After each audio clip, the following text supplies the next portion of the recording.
Hello, আসসালামু আলাইকুম guys. I am Raj from Raj lab BD24। তো আশা করি আপনারা সকলে ভালো আছেন। আমিও আপনাদের দয়ে অনেক অনেক ভালো আছি। তো বরাবর মতন চলে আসলাম নতুন একটি ভিডিও নিয়ে। অনেক দিন পরে ভিডিও নিয়ে চলে আসলাম। তো আজকের ভিডিওতে হচ্ছে কিভাবে একটা অনটাক্স অ্যাপ্লিকেশনের অ্যাডমিন প্যানেল ক্রিয়েট করবেন, ঠিক আছে? এই যে অনটাক্স অ্যাপ্লিকেশন দেখতে পারতেছেন, এটা অ্যাডমিন প্যানেল আপনি কিভাবে ক্রিয়েট করবেন আজকের ভিডিওতে এটাই দেখানো হবে।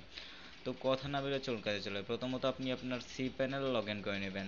সি প্যানেল না থাকলে আপনি একটা ডোমেন অ্যান্ড হোস্টিং কিনে নেবেন। হোস্টিং কিনে আপনার হোস্টিং সি প্যানেল আপনি লগ ইন করে নেবেন। নেওয়ার পর এখানে কি করবেন, আপনি ফাইল ম্যানেজারের একটা অপশন আছে, খুঁজে দেখবেন ফাইল ম্যানেজার। তো আপনি এই ফাইল ম্যানেজার অপশনটাকে ওপেন করে দেবেন। তো আমি ফাইল ম্যানেজারটা ওপেন করে দিলাম। তো আপনার এখানে এত ফাইল থাকবে না, ঠিক আছে? তো আপনার এখানে খুব কমই ফাইল থাকবে, সেখান থেকে আপনি এই পাবলিক এক্সটিএমএল এটা ওপেন করে নেবেন। তারপর কি করবেন, এখানে আপনার এখানে কিছুই থাকবে না, এগুলো আমার এখানে অ্যাড করা আছে, এই জন্য আমার এখানে আছে, আপনার এখানে কিছুই থাকবে না। তো এখানে তারপর কি করবেন, আপনাকে একটা ফোল্ডার ক্রিয়েট করতে হবে। যে ফোল্ডারে দেখেন উপরে ফোল্ডার লেখা আছে, এই ফোল্ডারে আপনাকে ক্লিক করতে হবে। ফোল্ডারে ক্লিক করার পর একটা ফোল্ডার নাম দেবেন। তো আমি যেহেতু এটা ডেমো অ্যাপ্লিকেশন আপনাদের দেখানোর জন্য বানাবো, সেই জন্য আমি এটার নাম দেবো ডেমো, নাম দিলাম ডেমো অ্যাপ দিলাম। ডেমো অ্যাপ এটা নাম দিলাম আমি ফোল্ডার নাম, ঠিক আছে?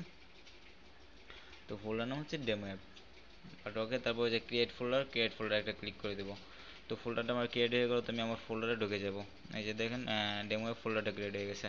তো ফোল্ডার ঢুকে যাওয়ার পর ফোল্ডারে এখানে একটা ফাইল আপলোড করতে হবে। যে জিপ ফাইলটা আমার কাছ থেকে নেবেন বা আপনার কাছে আছে, এই জিপ ফাইলটা এখানে আপলোড করতে হবে। তো আপলোড করার জন্য দেখেন এখানে আপলোড বাটন আছে, আপলোড বাটনে ক্লিক করবেন। আপলোড বাটনে ক্লিক করার পর দেখেন এখানে সিলেক্ট ফাইল লেখা আছে, সিলেক্ট ফাইলে ক্লিক করবেন। সিলেক্ট ফাইলে ক্লিক করার পর আপনি যে এই লোকেশন আপনার ফাইলটা রাখছেন সেই লোকেশনে যাবেন। তো আমি আমার লোকেশনে যাচ্ছি, যে জায়গায় রাখছি ফাইলটা আমি, তো এই জায়গায় আমি লোকেশন দিচ্ছি। তো এখান থেকে যে অ্যাডমিন প্যানেল ফাইলটা আমার এই জায়গায় আছে, আমি এখান থেকে অ্যাডমিন প্যানেল ফাইলটা সিলেক্ট করে খুঁজে বের করে নেবো। এই যে আমার অ্যাডমিন প্যানেল ফাইলটা আমি এখান থেকে দিয়ে দিলাম। এই যে এটা আপলোডিং নিয়ে নিল, আপলোড নেওয়ার পর এখানে গ্রিন কালার হয়ে যাবে। তারপর এখানে ক্লিক করে ব্যাকে ক্লিক করে দিবেন। তো ফাইলটা এখানে চলে আসবে। আসার পর ফাইলটাকে জিপ ফাইল আছে, জিপ ফাইল থেকে এক্সট্রাক্ট করতে হবে। তো জিপ ফাইলটা আমি একটু এক্সট্রাক্ট করে নিচ্ছি, এই যে এক্সট্রাকে দিয়ে এক্সট্রাক্ট করে নিচ্ছি। ডান। তারপর এখানে একটা রিলোড দিবেন। দেওয়ার পর এখান থেকে যে জিপ ফাইলটা আছে, জিপ ফাইলটা আপনি ডিলিট করে দিবেন। তো জিপ ফাইলটা আপনাকে ডিলিট করে দিতে হবে।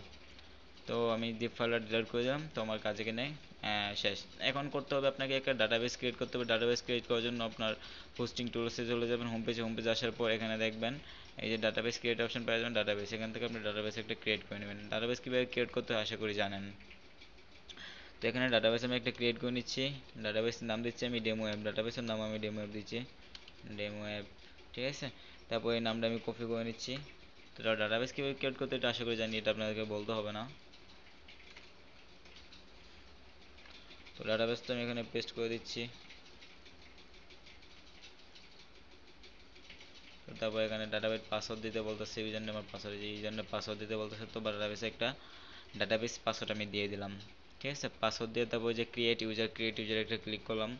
ক্রিয়েট ইউজারে ক্লিক করার পর এখান থেকে অল সিলেক্ট করে দিতে হবে। অল সিলেক্ট করে দেওয়ার পর ম্যাক চেঞ্জে ক্লিক করতে হবে। ম্যাক চেঞ্জে ক্লিক করে দিলাম।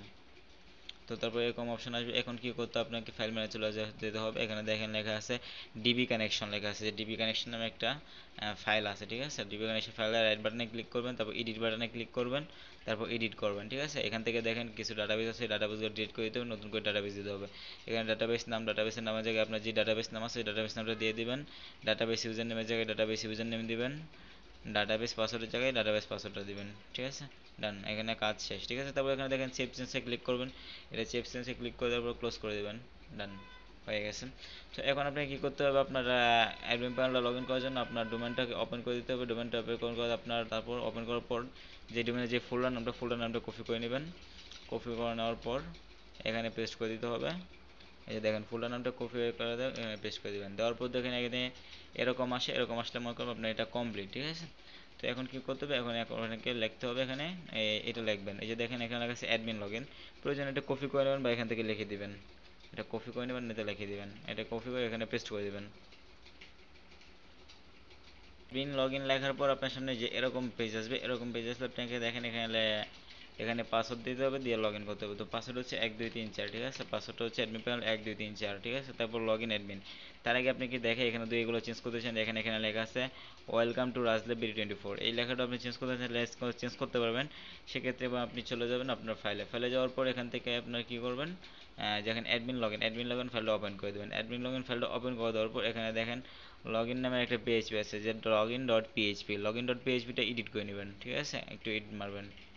তো এখানে আসার পর একটু নিচে স্ক্রল করে নিচে আসবেন, এখানে দেখেন লেখা আছে যে ওয়েলকাম টু রাজল্যাব BD24, ঠিক আছে।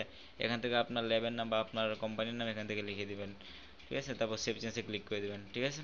তো ডান হয়ে গেল। তো অ্যাডমিন প্যানেলে আমি লগ ইন করছি এখন, এই যে অ্যাডমিন প্যানেল পাসওয়ার্ড দিয়ে লগ ইন করছি। লগ ইন করার পর দেখেন আপনার সামনে যে এরকম ইন্টারফেস আসবে, ঠিক আছে। তো এটা হচ্ছে অ্যাডমিন প্যানেল। অ্যাডমিন প্যানেলে যে এখান থেকে আপনার সমস্ত কিছু করতে পারেন, এই যে অ্যাপ সেটিংস থেকে সব কিছু এখান থেকে সেট আপ করে নিতে পারেন, এখান থেকে সেট আপ করতে পারেন। তাছাড়া আপনার এখানে মনে করেন যে অ্যাড আইডি বসানোর জন্য যে অ্যাড ইউনিসে ক্লিক করে অ্যাড আইডি এখান থেকে বসাতে পারেন স্টার নেটওয়ার্কের, ঠিক আছে। তো সমস্ত সেটিংস আপনি এখান থেকে পেয়ে যাবেন অ্যাডমিন প্যানেলের। তো অ্যাডমিন প্যানেলটা কীভাবে বানাতে হয় আশা করি বুঝছেন। তো নেক্সট ভিডিওতে দেখাবো কীভাবে অ্যাপ্লিকেশনটা বানাতে হবে। তো আজকে ভিডিওটা এই পর্যন্তই, আশা করি ভিডিও ভালো লাগলে চ্যানেলটা সাবস্ক্রাইব করে দেবেন। আর যে কোনো ধরনের ফাইল বা ওয়েবসাইট লাগলে আমাদের সাথে যোগাযোগ করতে পারেন, খুব কম টাকায় আমাদের কাছ থেকে বানিয়ে নিতে পারবেন। এটা হচ্ছে অ্যাডমিন প্যানেল, সব সেটিংস এখান থেকেই পেয়ে যাবেন আপনারা। অন সিগন্যাল নোটিফিকেশনও দিতে পারবেন। আল্লাহ হাফেজ, টাটা।